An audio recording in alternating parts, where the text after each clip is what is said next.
On peut voir qu'il y a un énorme four à pain qui mettait une semaine à chauffer à peu près. Donc la grandeur est assez exceptionnelle.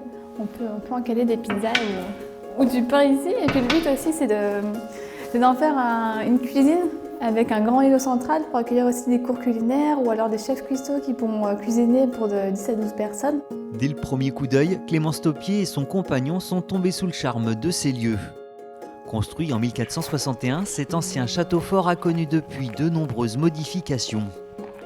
La routine n'existait pas, il y avait des tours, un pont-levis, des douves.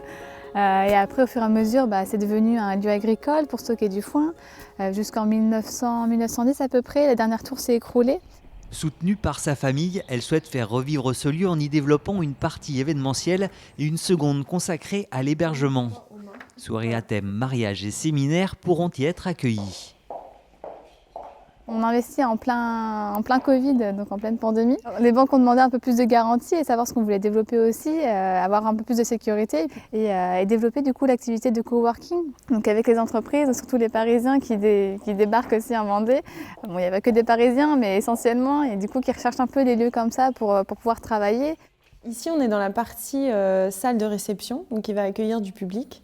On est dans la deuxième partie de la grange. Et pour ce qui est de l'aménagement du site, Clémence Taupier a fait appel à sa belle-sœur, illustratrice et designeuse de formation. Et dans les choses qu'il faudrait que moi je me procure. Des lanternes ? Ouais, des espèces de lanternes. C'est pas de proposer que des trucs avec des fleurs.